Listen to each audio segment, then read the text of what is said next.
이 시대에 성경 읽기와 독서가 절대적으로 필요한 이유라는 주제로 하나님의 말씀을 증거합니다. 젊은 부부가 아이를 양육하는 모습을 한번 봤습니다. 그랬더니 먹을 것 줄 때 맘마라고 하고, 사진 찍을 때 예쁜 짓 이렇게 말하고, 어디 나갈 때 어야 가자라고 말하고, 그리고 잘못했을 때 맴매 친다고 합니다. 제가 어렸을 때 들은 거하고 똑같습니다. 그리고 여러분이 어렸을 때 들은 거하고 똑같고 우리 할아버지 할머니가 어렸을 때 들은 거하고 똑같다고 봅니다. 시대가 아무리 변해도 변하지 않는 그 무엇이 우리 가운데 흐르고 있는 것 같습니다. 탁구를 치다 보니까 75세 드신 할머니가 탁구를 치는데, 제가 할머니라고 부르면 혼나갖고 사모님이라고 항상 부릅니다. 그런데 뭔가 실수를 할 때 엄마라고 말합니다. 75세인데. 그래서 사모님, 지금 엄마를 부르면 지금 어디 계십니까? 엄마가 이까지 오십니까? 그래도 맨날 습관적으로 엄마 합니다. 우리 마음에는 이렇게 아무리 시대가 변해도 변하지 않는 그 무엇이 있는 겁니다. 너무 급변하는 세상이기 때문에 보십시오. 이 노벨 화학상과 물리학상, 노벨상의 하이라이트죠. 그걸 AI 전공자들이 다 받았습니다. 세상이 완전히 달라지고 있다는 것을 보여주고 있죠. 이 변하는 세상을 이기기 위해서 어떻게 하는가? 아마존의 창시자 제프 베이조스에게 사람들이 항상 묻는 게 10년 후에 뭐가 변하겠습니까? 라고 묻는다고 합니다. 그럼 베이조스도 잘 모른다는 겁니다. 그런데 이길 수 있는 방법이 하나 있는데, 10년 후에도 변하지 않는 것을 붙잡아라. 뭘 변할까? 그것은 아무도 모른다. 변하지 않는 것을 붙잡는 것이 이긴다라는 것입니다. 맞습니다. 변하지 않는 것으로 변하는 세상을 이겨야 합니다. 세상에 다 변하지만 변하지 않는 것이, 비교적 안 변하는 것이 책입니다. 그리고 절대 안 변하는 것이 성경입니다. 이 두 가지가 하나님이 우리에게 주신 이 세상을 이기는 법입니다. 그래서 오늘 본문은 첫째, 독서는 최고의 일반 은총 중에 하나다라는 것입니다. 하나님이 주신 은총이, 특별 은총이 있고 일반 은총이 있는데, 일반 은총이 뭐냐면 하나님을 믿던 안 믿던 간에 모든 사람에게 내려주시는 은총, 그것을 일반 은총이라고 합니다. 비와 바람, 눈, 공기, 이런 것은 하나님을 믿던 안 믿던 모두에게 골고루 내려주는 은혜이죠. 마찬가지로 독서, 좋은 책들 또한 하나님이 주신 일반 은총 중에 하나라는 것입니다. 오늘 본문 디모데후서 4장 13절에 보면 바울이 사랑하는 영적인 아들 디모데에게 자기가 감옥에서 죽음을 앞두고 있지만 그에게, 아들에게 이것을 좀 가지고 와라 라고 부탁하는 내용이에요. 보세요. 내가 올 때에 내가 드로아 가보의 집에 둔 겉옷을 가지고 오고, 또 책은 특별히 가죽 종이에 쓴 것을 가져오라. 책도 가져와라. 이 구절을 보고 스펄전 목사님이 이렇게 주석을 달았습니다. 바울은 성령 충만함을 받았으나 책을 원했다. 그는 적어도 30년간 설교했으나 책을 원했다. 그는 부활하신 주님을 직접 보았음에도 불구하고 책을 원했다. 그는 다른 사람들보다 더 많은 경험을 했지만 책을 원했다. 그는 셋째 하늘에 이끌려 올라가 누구도 못 들은 하늘의 말을 들었지만 책을 원했다.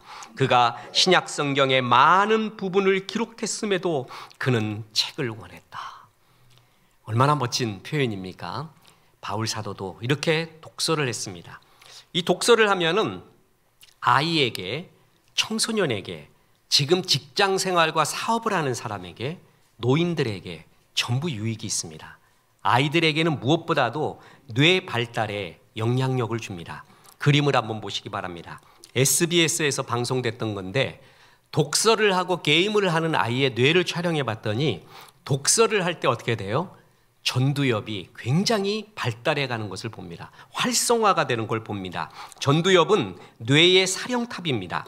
인간다움을 유지하고 성숙할 수 있도록 하는 뇌 부위로서 이성적 사고와 판단, 기억력, 사고력, 추상적 사고, 운동, 행동과 감정의 조절, 창의성, 공감, 문제 해결 등 고등정신작용을 담당하는 게 전두엽입니다. 그리고 전전두엽입니다. 이것이 아이 때 발달이 된대요. 아이 때 결정적으로 발달되는데 이 발달하는 데 도움을 주는 게 독서라는 것입니다. 낭독, 책을 읽고요. 낭독한 거를 듣고요. 자기가 보고요. 생각을 하고 특히 쓰기도 하고 자기가 읽었던 것을 말로 하는 아웃풋 독서라고 합니다. 그것도 하고 이럴 때 전두엽이 제일 활성화된다는 것입니다. 조나단 화이트라는 사회심리학자이자 뉴욕대 교수가 불안세대라는 세계적인 명절을 썼습니다. 사진을 보시길 바랍니다. 그가 이 책에서 2012년부터 페이스북과 인스타그램 등 청소년들이 이런 SNS를 광범위하게 사용하면서부터 청소년들의 자해율, 우울증, 불안증, 정신병동 입원율이 급증했다라는 것입니다. 특히 여학생은 더 그랬다라는 것입니다. 이 SNS에 빠지지 않고 스포츠 활동을 하고 독서를 하고 종교 생활을 하는 10대들의 정신 건강이 훨씬 나았다라는 것입니다. 스마트폰 중심의 어린 시절은 4가지 근본 해악으로 이어졌는데 사회성 박탈, 사회성이 떨어지고 수면 박탈, 잠을 안 자 이것들이 주의력 분산, 중독, 그리고 또 하나 물리적으로 보면 뇌가 팝콘 브레인이 된다고 합니다. 그러니까 팝콘 브레인이 뭐냐면 팝콘 팍 터지듯이 순간 자극적이고 아주 일시적인 강한 자극에만 뇌가 반응해요. 그 대표적인 게 쇼츠 영상 같은 겁니다. 그 20초 안에 강한 자극을 주잖아요. 그러니까 뇌가 점점 그런 거에만 반응을 하고 일상적이고 아름다운 거, 생각해야 되는 뇌가 없어져 가는 거예요. 그런 생각 능력이. 그래서 조나단 화이트 교수는 중요한 제안을 하는데 고등학교 전에는 스마트폰 주지 마라. 14살 될 때까지 아이들에게 기본적인 문자와 통화 기능만 있는 휴대폰 줘라. 16세 이전에는 소셜미디어를 금지해라. 학교에서는 절대 휴대폰을 금지해라. 그리고 이런 말들이 미국 사회, 유럽 사회에 영향을 미쳐서 공동체를 중심으로 법령을 개정하는 단계까지 가고 있다고 합니다. 실질적으로 무브먼트가 일어나는 거죠. 이것을 한국에서, 대한민국에서 실제로 하고 있는 곳이 있습니다. 기독교 대안학교입니다. 기독교 대안학교는 철저하게 휴대폰 금지를 하죠. 그 대신 독서를 시킵니다. 제가 이 불안 세대에 대한 글을 12월호 모 기독교지에 이제 또 특별 기고를 했습니다. 12월호에 나오는데 이것을 전부 카피를 뜰 겁니다. 그래서 대한민국에 있는 기독 대안학교에 다 보내려고 해요. 그러면서 당신들 정말 잘하고 있는 거다. 이때 결정적으로 청소년들의 뇌, 물리적인 뇌와 정서, 서정, 공감, 창의력 능력이 커져야 되는 그때에 독서를 시키고 사색을 시키면은 결정적으로 그들을 도와주는 것입니다. 그래서 절제시키고 이것을 해라. 독서를 시켜라. 라고 이야기해 주고 있습니다.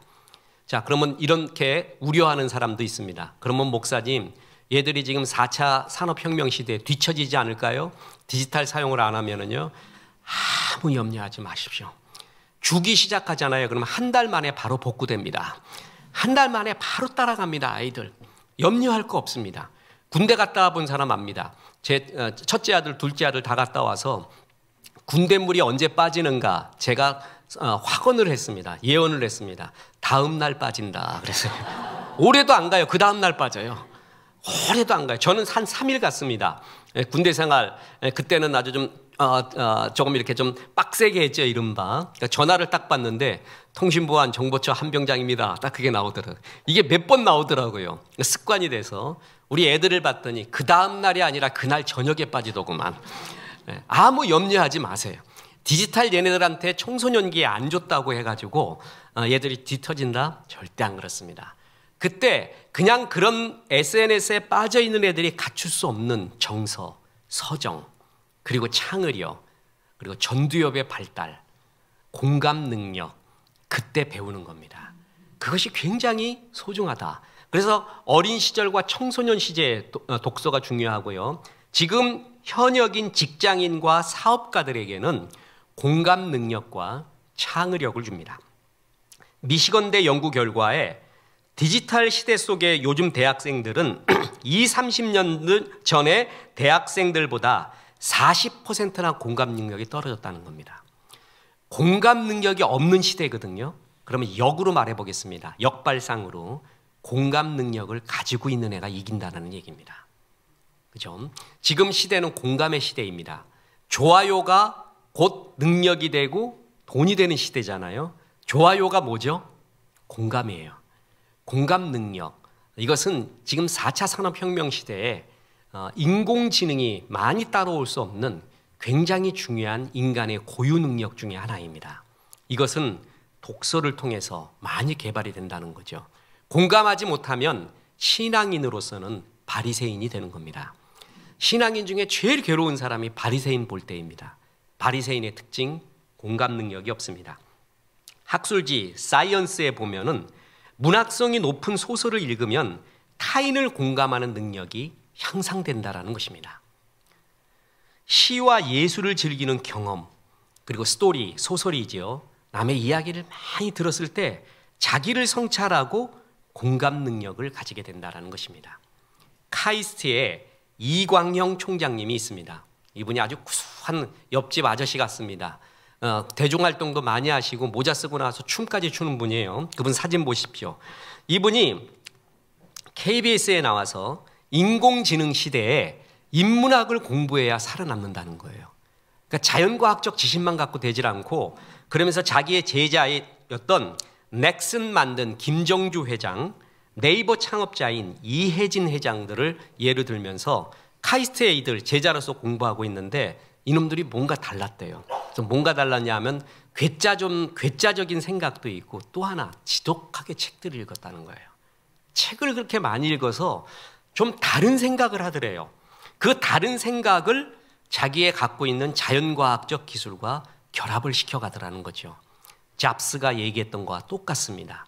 애플사의 제품은 애플사의 테크놀로지, 기술과 인문학과 결합해서 나왔다. 지금 현 시대의 창의성과 공감 능력을 주는 것은 역시 책을 읽었던 인문학적 사고가 있는 사람이라는 겁니다. 잡스 사진 보십시오.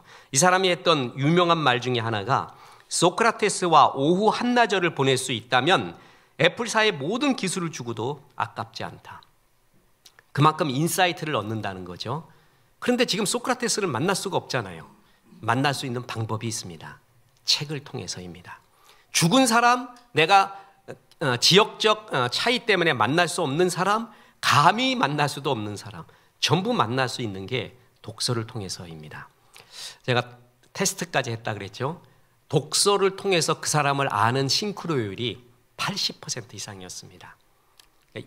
이어룡 교수님 만나서 그분 책은 거의 외우고 예화와 접근 방법들을 다 습득을 했죠.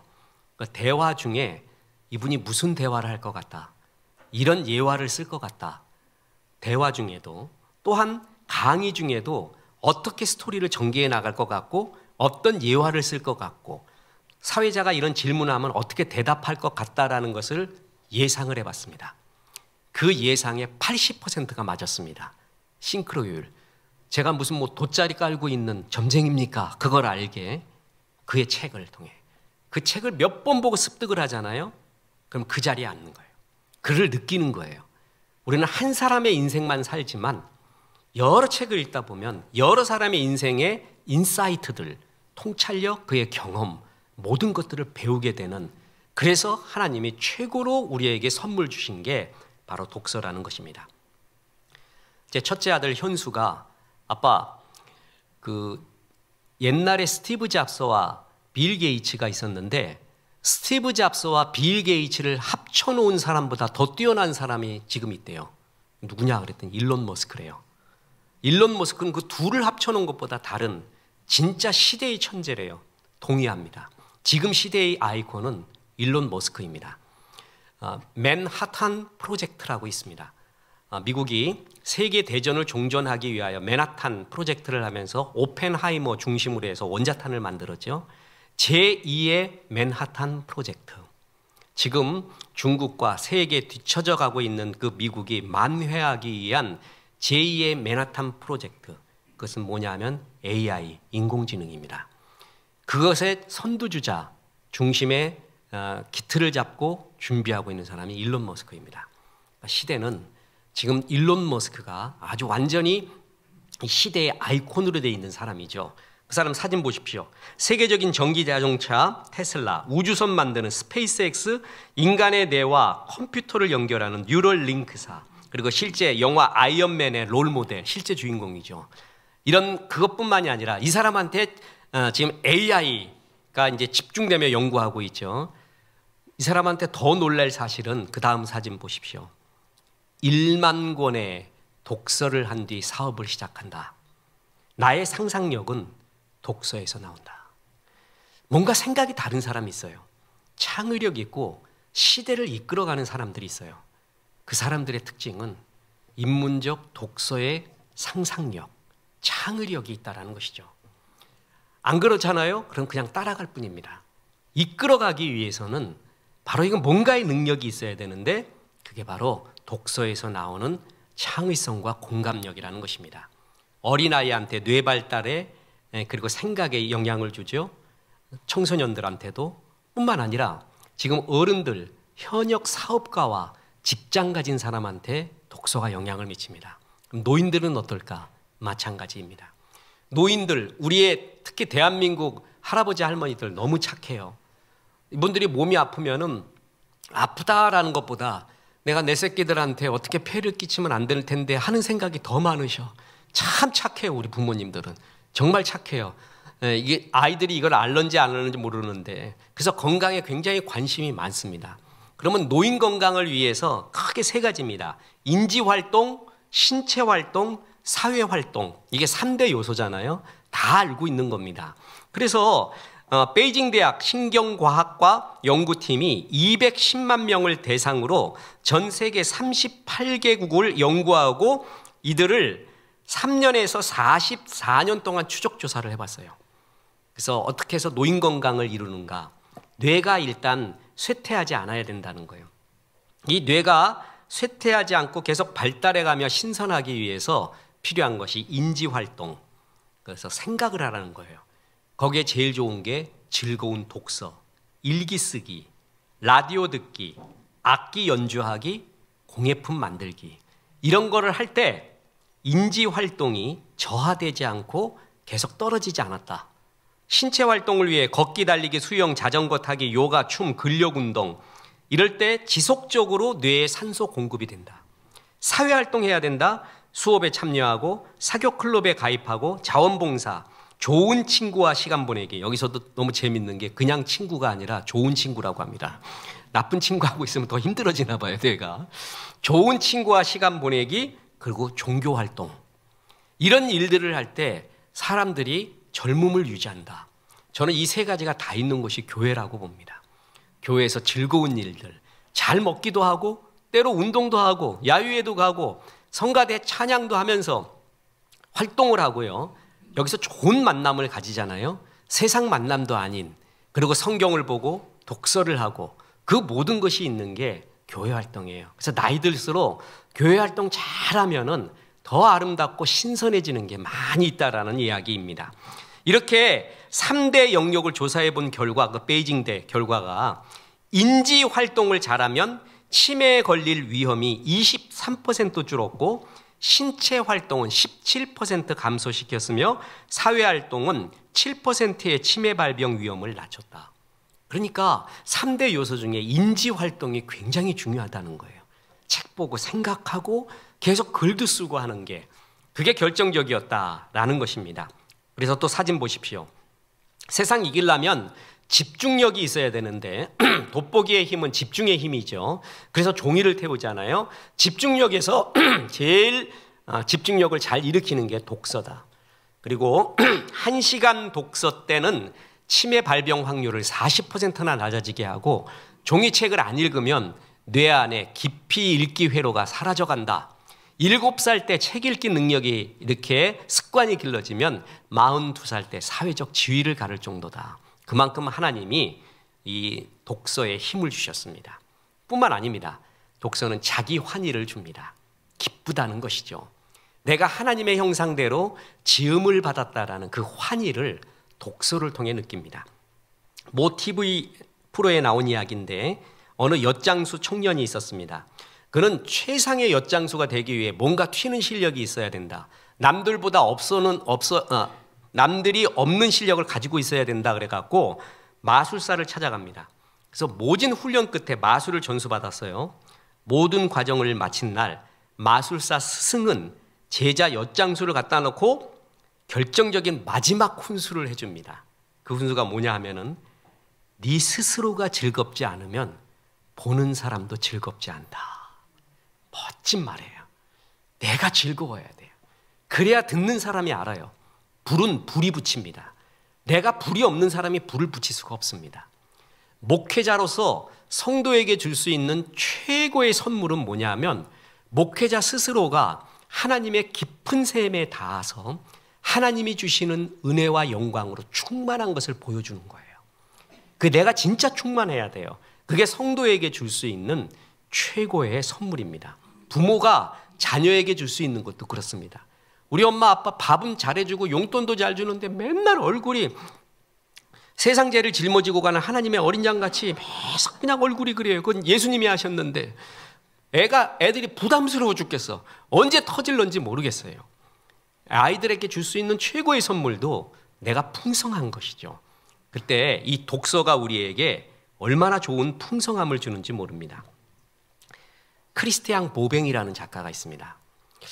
의미를 추구하는 작가라기보다 아주 일상적인 글을 그렇게 이쁘게 써요. 그리고 어떻게 이런 세밀한 감정을 느낄 수 있을까? 크리스티앙 보뱅을 통해 저는 독서의 또 다른 이런 글쓰기의 또 다른 세계를 보거든요. 그거를 보뱅의 책, 특히 작은 파티 드레스라는 것을 우리 집사람한테, 김현주 사모한테 선물했습니다. 그대도 읽어보시게나 라고 봤더니 나중에 읽더니 자기한테 이런 구절이 있었대요. 나는 읽어도 발견을 못했는데 무슨 구절이 있었냐면 책 앞에서나 자연이나 사랑 앞에서 당신은 20살이나 다름없다. 사랑 앞에서 20살 이해되죠? 자연 앞에서도 20살 이해되는데 책 앞에서도 20살이 된대요. 그거를 탁 얘기해줘서 제가 아멘 했습니다. 아멘. 내가 선물 잘했다. 그리고 이것은 앞으로 내가 독서 세미나 할 때 아주 주제 구절로서 쓰려고 합니다. 책 앞에서도 20살이 됩니다. 이케자와 나스키가 쓴 문명의 산책자라는 책이 있거든요. 거기에 첫 문장이 이렇게 나와요. 내린다는 느낌보다는 공중에 가득 찬 느낌의 가랑비. 다시 한번 들어보세요. 내린다는 느낌보다는 공중에 가득 찬 느낌의 가랑비. 그래서 지금 가랑비가 이렇게 내리거나 습기가 가득 찰 때 이 문장을 생각해 봐요. 내린다는 느낌보다는 공중에 가득 차 있구나. 여러분 뭔가 안 느끼세요? 안 느껴요? 내가 이걸 느낄 수 있다는 거, 이걸 보고 감동도 하고 참 좋을 수 있다는 거, 하나님의 형상대로 지음받았다라는 그걸 느끼는 거예요. 원숭이한테 댕댕이 앞에서 1000번을 읽어줘 보세요. 눈만 껌뻑입니다. 먹을 거 안 주나. 사람이기 때문에 느끼는 거예요. 하나님의 형상대로 지음받아서 이런 문장을 볼 때 그렇게 좋을 수가 없어요. 보뱅의 글 같은 것도 환희를 느껴요. 이렇게 하나님이 독서의 아름다움들을, 능력들을 심어줬습니다. 그래서 이것을 잘 활용하십시오. 어디나 옆에 있습니다. 그걸 읽다 보면 내가 무엇부터 시작할까? 저는 예배부터라고 합니다. 다시 시작하고 싶다, 뭔가 변화되고 싶다? 예배예요. 그리고 믿음의 말이에요. 또 뭔지 아세요? 독서입니다. 독서가 도끼가 됩니다. 카프카의 말처럼 나를 쪼갭니다. 다른 생각이 들게 합니다. 그래서 독서를 통해 성공하고 이른바 삶의 전환을 갖고 온 사람 굉장히 많이 있습니다. 가장 쉬우면서도 가장 가까이 있는 방법, 그게 바로 독서입니다. 두 번째 교훈이자 결론이 있습니다. 성경 읽기는 최고의 독서라는 것입니다. 인문 독서는 창의력과 공감 능력을 줍니다. 그런데 내가 누구인가? 어디서 와서 어디로 가는 것이지? 죄 용서는 어떻게 받는가? 죽음과 죽음 이후, 천국 이런 것에 대해서는 일체 말해줄 수 없습니다. 다시 말해서 영원에 대한 것은 말해줄 수 없습니다. 표범이 킬리만자로까지 가서 얼어 죽어버렸습니다. 해밍웨이의 킬리만자로의 표범. 킬리만자로 정상에서 사바나 평원에 있어야 될 표범, 그 표범은 뭔가 달랐습니다. 지금 나는 여기서 임팔라만 잡아먹고 그런 표범 아니야. 나는 달과 별까지 가고 싶어. 그래서 그는 달과 별이 가장 가까이 있을 것 같은, 이제 손만 닿으면은 잡을 수 있을 것 같은 킬리만자로의 정상까지 올라갑니다. 거기까지였습니다. 달과 별까지는 갈 수 없습니다. 그까지만 갑니다. 요게 인문학의 한계입니다. 저는 그것을 확신합니다. 인문학의 아름다움은 뭔지 아세요? 세상은 전부 임팔라 잡아먹고 어떻게 하면 잘 잡아먹는가, 오직 거기에 관심을 갖는데 달과 별까지 가고 싶다라는 영혼에 대한 생각, 본질에 대한 생각을 불러일으키는 게 인문학이에요. 그러나 갈 수 없는 게 인문학이에요. 킬리만자로까지만 가요. 달과 별까지는 갈 수가 없습니다. 거기서 끝나는 것입니다. 이 영혼에 대한 이야기, 달과 별의 이야기는 성경에 나와 있습니다. 성경만이 제시해 주는 것입니다. 그래서 성경만이 영원한 영생의 생명의 삶을 우리에게 준다라는 것입니다.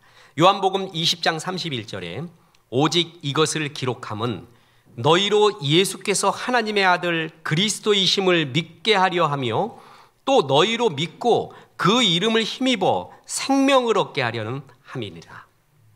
예수가 하나님의 아들, 그리고 예수를 믿어 영생 생명을 얻는 방법, 이 심플하면서도 가장 확실한 정답, 그것은 성경만이 얘기해 줄 수 있습니다.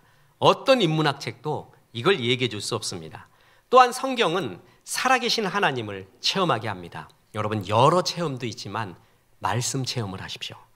말씀 체험이 가장 안정적이고 확실하고 그리고 말할 수 없는 환희가 말씀 체험에 있습니다. 마태복음 8장 16절에 저물매 사람들이 귀신 들린 자를 많이 데리고 예수께 오거늘 예수께서 말씀으로 귀신들을 쫓아내시고 병든 자들을 다 고치시니. 뭘로 고쳤어요? 말씀으로 고쳤대요. 저는 이걸 믿습니다. 하나님의 말씀이 치유의 능력이 있습니다. 악한 영을 떠나게 하는 능력이 하나님의 말씀 가운데 있다고 전 믿습니다. 특히 찬송가도 그렇고요. 말씀 중에서 강력한 말씀이 뭐냐면 십자가와 보혈에 대한 겁니다. 이게 제일 강렬합니다. 그러니까 찬송가 중에서도요, 우리의 고백적인 찬양이 있고 은혜에 감사하는 게 있고 간구의 찬양이 있고 하나님만 높이는 찬양이 있고 여러 종류가 있잖아요. 그 중에 제일 강력한 것 중에 하나가 보혈 찬양이에요. 십자가에 대한 찬양. 귀신 들린 사람은 십자가 찬양을 못합니다. 귀신 들린 사람 이런 것들을 못해요. 십자가가 그렇게 강해요. 십자가에 대한 말씀, 십자가에 대한 찬양이 그렇게 능력 있고 우리에게 힘을 주는 하나님의 살아계심을 체험하게 한다는 것입니다. 뿐만 아니라 성경은 가장 안정적인 신앙생활을 하게 됩니다. 신앙생활을 해도 불안한 사람이 있습니다. 감정에 치우친 사람, 자꾸 체험을 해보려고 하는 사람, 뭔가 느껴보려고 하는 사람, 그것에 모든 신앙을 어떤 정점을 두고 있는 사람이 있습니다. 이게 체험 중독에 빠지면 안 됩니다. 감정적 체험 중독, 하나님이 가끔 주실 수 있지만 그것이 계속 유지되고 그것을 추구하다 보면 잘못하면 굉장히 위험해집니다. 진짜 위험해집니다. 가장 안정적이고 최고의 신앙은 배우고 확신한 성경 말씀 가운데 거하는 겁니다. 그래서 모든 영적 체험은 성경에 맞느냐, 내 체험보다 성경이 더 위에 있는 거예요. 그러니까 성경보다 내 체험이 더 위에 있으면 그것은 절대 옳지 않습니다. 어느 날 기도원을 갔는데 흰옷 입은 할아버지가 나타나서 내가 2026년도에 재림할 테니 준비해라 이렇게 체험을 했어요. 그리고 눈 깨보니까 소나무가 한 10그루가 그냥 다 12그루 그러면 더 낫겠네. 12그루가 다 뽑혀 있고 내가 기도하던 기도굴도 다 해체되어 있어요. 엄청난 체험이죠? 그것도 성경적인 체험이 아닙니다. 그 체험은 옳지 않습니다. 왜 그렇죠? 주님의 재림의 날과 시는 예수님도 모른다 그랬어요. 예수님도 안 알기로 했는데 그걸 나한테 가르쳐 주겠어요? 그걸 알고 그게 자랑이에요. 성경을 벗어나는 것은 아무리 그 체험이 강력하다 할지라도 아닌 것입니다. 어느 날 또 기도했는데 기도원 가서 막 기도하고 있었는데 소나무 또 다 뽑히고 주님이 그랬대요. 시대가 달라졌으니 동성애도 잘 받아들여라. 동성애도 맞으니 네가 잘 받아들여라 라는 계시를 받았다고 쳐봅시다. 그리고 눈을 떠보니까 12명의 남자들이 자기를 둘러싸고 있어요. 참 제자들을 주님이 벌써 만들어 놓은 것 같아. 벌써 엄청나죠. 하나님 계시 받았다 이렇게 말해서 동성애도 하나님의 뜻이다 이렇게 말하면은 그의 체험이 아무리 강렬해도 너무 뜨거워서 내가 불이 탈 정도로 할지라도 절대 아닙니다. 성경적이지가 않죠. 하나님의 창조 질서에 어긋나는 거 아닙니까? 말이 안 되는 거잖아요. 성경보다 위에 있으면 안 됩니다. 그래서 이 체험 위주가 위험 요소가 있기 때문에 가장 안정적인 신앙이 성경 말씀을 중심으로 하고 그것에 대한 체험이 그렇게 환희롭고 나를 결정적으로 변화시킬 수 있다는 겁니다. 그래서 디모데후서 3장 14절 보십시오. 그러나 너는 배우고 확신한 일에 거하라. 그게 성경이에요.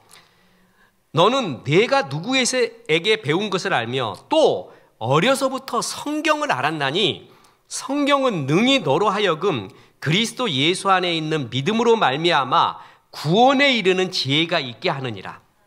모든 성경은 하나님의 감동으로 된 것으로 교훈과 책망과 바르게 함과 의로 교육하기에 유익하니. 보세요. 이렇게 살아라. 달려갈 길에 대한 교훈을 꼭 기도에서 체험으로 계시를 직접적으로 받지 않아도 성경을 통해서 뭐라고요? 교훈으로 얘기하고 있다라는 거예요. 그래서 성경의 말씀을 가리켜 이런 설교를 가리켜 예언이라고 했습니다. 우리가 흔히 예언이라고 말하면 개인의 길흉 화복을 점치는 것으로 생각하는데 성경에서 말하는 예언의 주된 기능은 설교에 예언이 들어가 있는 거예요. 뭐냐면 이렇게 사십시오. 그러면 주의 축복이 임합니다. 이렇게 살고 교만하면은 주님의 징계가 임합니다. 예언이죠. 예언이잖아요. 하나님의 말씀에 이 예언적 기능이 다 들어가 있는 겁니다. 그래서 교훈을 하는 거고 잘못된 길이 있으면 성경을 보면 책망을 해요. 아, 이거 잘못됐구나. 성경적 가치관에 이거 잘못됐구나.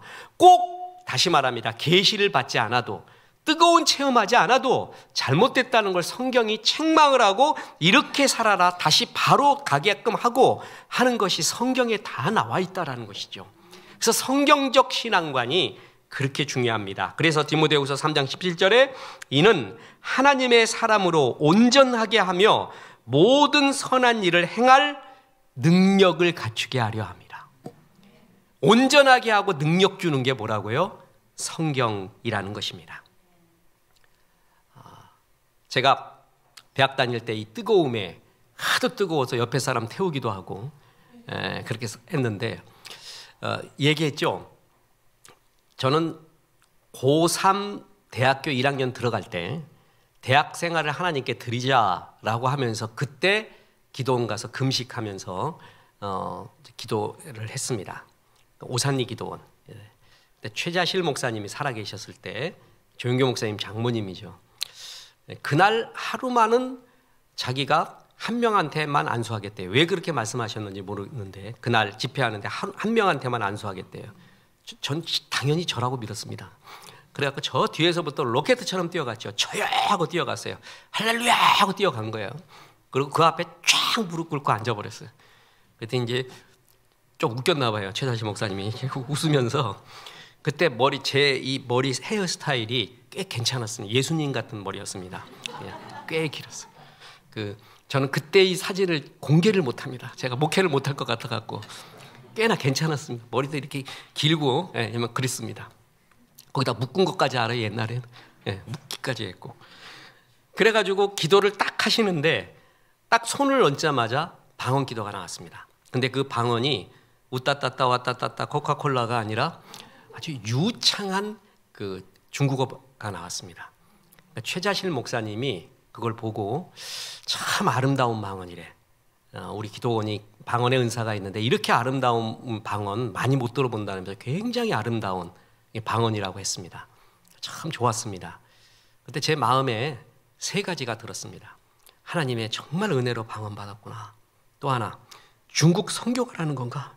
나 그거 절대 안 되는데 그때는 안 됐어요. 그 중국 나 올해도 좀 살고 싶고 나도 좀 이렇게 하고 싶은데 가면 또 그냥 순교하고 고문당하고 죽는 거 아니야? 그 생각. 또 하나 드는 게 뭐냐면 그때 홍콩 영화가 유행이었습니다. 주윤발, 성룡, 그 전에 이소룡, 그걸 하도 많이 봐서 내가 중국어가 인지가 된다? 그래갖고 그게 그냥 심리작용으로 나왔나? 이렇게 생각했습니다. 저는 아주 솔직한 표현을 하는 겁니다. 그랬어요. 그래서 학교에서 집회를, 기독학생의 집회를 마치고, 기독학생의 집회 마치면 그 학교 앞에 뭐가 있냐면은 삼성원이라는 짜장면집, 중국인이 경영하는 짜장면집이 있었습니다. 진짜 중국 사람이 갔어. 먹고 나오는데 또 이제 속에서 불 같은 게 일어나서 주님 나한테 중국어 방언을 주셨으니까 내가 중국어로 이 사람들한테 전도하겠습니다. 예수를 안 믿으면 믿으라고 하겠고 믿으면은 잘 믿으라고 전도하겠습니다. 그렇게 부탁합니다 주님. 그러고 막 방언을 해버렸지. 이 사람이 정신 나간 놈이 나왔나 하고 쳐다보는 눈이 막 이래요. 그래 막 중국어 했으니까 이 사람도 중국어로 말하는 거 아니야. 나한테 중국어로 뭐라고 막 그랬어요.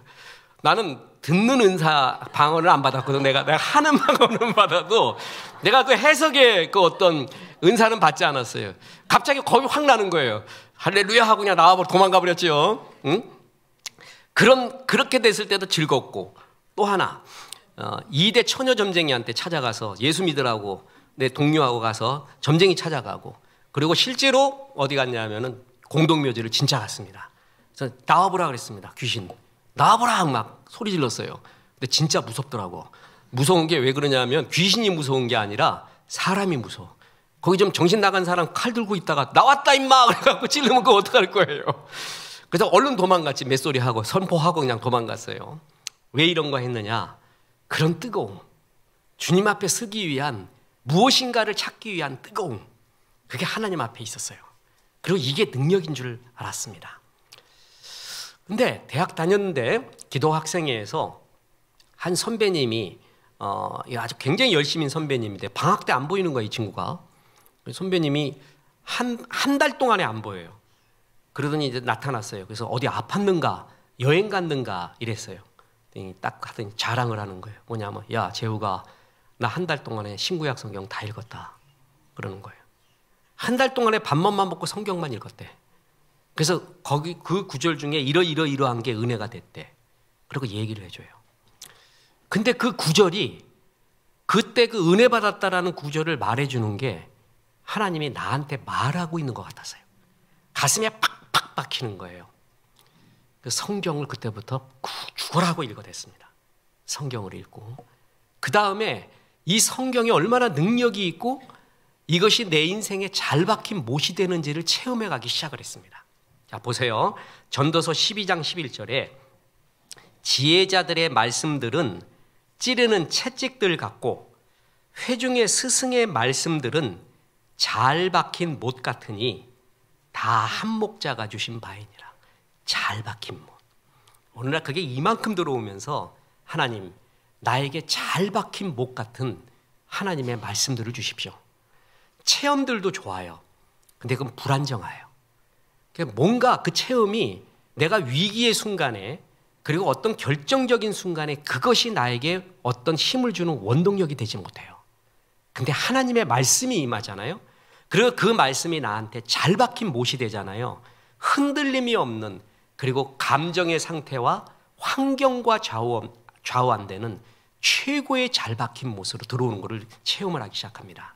그때부터 기도가 그겁니다. 하나님 나에게 말씀 체험.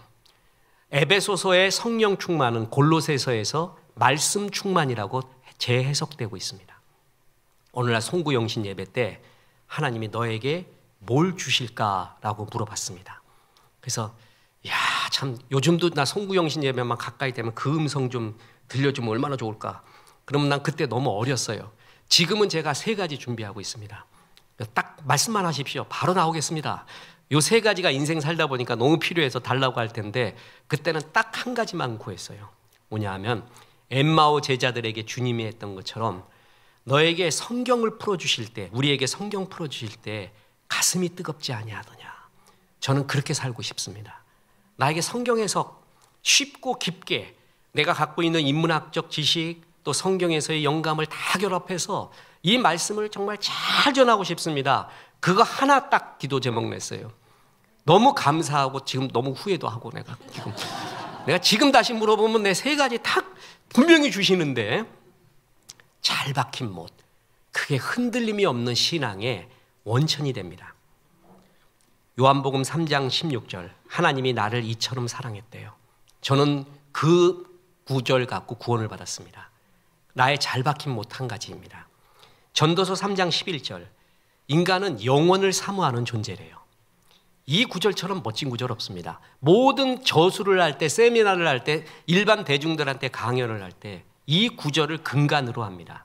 어떤 성공한 사람도 영원에 대한 것이 만족되지 않으면 결코 행복하지 않구나, 존재의 행복이 없구나, 저는 이 구절을 통해 확신을 합니다. 그래서 어떤 사람 앞에서도, 성공한 사람 앞에서도 전도서 3장 11절 말씀을 들고 나가요. 그러면 그게 먹혀가요. 이게 또 하나의 잘 박힌 못입니다. 출애굽기 29장 42절, 제가 목회가 뭡니까? 라고 물어봤어요. 그랬더니 출애굽기 29장 42절에 회막에서 드리는 예배를 통하여 하나님이 거기서 너와 만나고 말하리라 라고 말했어요. 우리가 어떤 문제가 있어도 하나님 만나고 하나님이 말해주면 다 끝나잖아요. 근데 어디서 하느냐? 예배 때, 회막 예배 때 한대요. 그래서 여러분, 우리 나가면은 우리 플랜카드 걸어놨잖아요. 우리 교회에. 하나님이 예배 때 가장 확실히 말씀하십니다. 그게 이 구절입니다. 그러니까 여러 방법과 여러 모양으로 말하고 있지만 예배 때 가장 확실히 말한다는 거예요. 예배 때 내가 거기서 만나주겠다, 그리고 말해주겠다. 이게 잘 박힌 못으로 변함없이 이 예배가 소중하구나라는 걸 알았습니다. 또 시편 16편 5, 6절, 내게 줄로 재어준 구역은 아름다운 곳에 있으며 나의 기업이 실로 아름답도다. 이것은 현실 생활을 승리하는 데 아주 필승 전략 구절입니다. 모든 걸 잘하라고 하는 게 아니에요. 하나님이 우리에게 줄로 재어준 구역이 있다, 그걸 잘하면 된다라는 거예요. 그죠? 보세요. 나는 짜장면이에요. 그래서 국물이 없어요. 짬뽕 맛을 못 냅니다. 나는 짜장면이거든. 왜 국물이 없다고요? 짜장면이니까. 국물은 짬뽕한테 있는 거예요. 나는 짜장 맛을 위해 태어났어요. 그게 내게 줄로 지어준 구역이에요. 우리가 이 세상 살면서 제일 괴로운 것은 남의 국물 갖고 괴로운 거예요. 그래서 그 짜장면, 나는 짜장면인 나에다가 짬뽕 국물을 부으면 뭐가 된다고요? 개밥이 되는 거예요. 개밥. 하나님은 영광스러운 짜장면으로 살려고 했는데 내 스스로가 개밥 만드는 거예요. 내게 줄로 지어준 구역이 있다. 이 또한 잘 박힌 못입니다. 또 하나, 에베소서 2장 10절, 헬라어로 아우토가르 에스멘 포이에마, 우리는 그가 지으신 자, 만드신 바라. 우리는 상품이 아니라 그의 걸작품 시라는 겁니다. 저 이 구절을 하고 3일 동안 설레어서 잠이 안 왔습니다. 3일 동안 너무 좋아갖고, 그리고 하나님께 서약을 했습니다. 저는 에베소서 2장 10절의 전도사가 되겠습니다. 앞으로 어딜 가도 이 구절을 잘 설명해주고 앞으로 책도 내겠습니다. 이 구절처럼 보석이 없습니다. 특히 청소년들한테. 청소년들이 제일 괴로울 때가 뭐냐면 자기의 상품화, 상품성을 느낄 때예요. 나는 한 몇 등급 된다. 너의 건강 봐라, 돈 봐라, 학벌 봐라, 너의 집안 봐라. 너는 한 몇 등급 된다라고 자기가 알고 남들이 말하고 마귀가 말합니다. 그때부터 자기는 5등급 인생 사는 거예요. 마귀의 최고의 인간 무력화 전략이 우리에 대한 상품화입니다. 어른도 마찬가지입니다. 근데 하나님은 네가 상품이 아니래요. 하나님의 걸작품 시래요. 이 구절의 소중함, 진짜 이 말씀에 대한 체험과 아멘, 그때 느끼는 그 환희감, 이게 바로 말씀에서 오는, 지금 이 구절들이 저의 잘 박힌 못 5가지입니다. 이 구절이 그렇게 좋을 수가 없습니다. 힘들 때마다 이 구절로 갑니다. 그리고 그 구절을 암송해 보면 그렇게 좋을 수가 없어요. 어떤 체험보다 가장 강력하고 환희롭고 안정적인 체험이 말씀에 대한 체험입니다. 그래서 오늘 본문 또 디모데전서 4장 13절에 내가 이를 때까지 읽는 것과 권하는 것과 가르치는 것에 전념하라. 제일 먼저 읽으라고 말하죠. 성경 잘 읽으십시오. 독서도 하십시오. 그러면서 날이 갈수록 내 속사람은 후패하여지나, 겉사람은 후패하여지나 속사람은 날로 새로워지는 인격과 지혜와 모든 것들이 새로워지는 그런 영원한 젊은이 되십시오. 그래서 복의 근원이 뭔가, 복의 통로가 뭔가를 여러분 저를 통해 보여줬으면 좋겠습니다. 독서하십시오. 성경 읽으십시오. 1년에 한 권도 안 읽습니다. 성경은 물론 아직 한 번도 안 읽어봤습니다. 제대로. 그게 부끄러운 거예요. 그게. 내 나이만큼 읽으십시오. 독서하면서 새로워지십시오. 그래서 하나님이 기뻐하는 성숙한 성도로 살기를 주 예수의 이름으로 축원합니다. 우리 하나님 말씀 생각하며 찬송합니다. 너의 하나님 여호와가.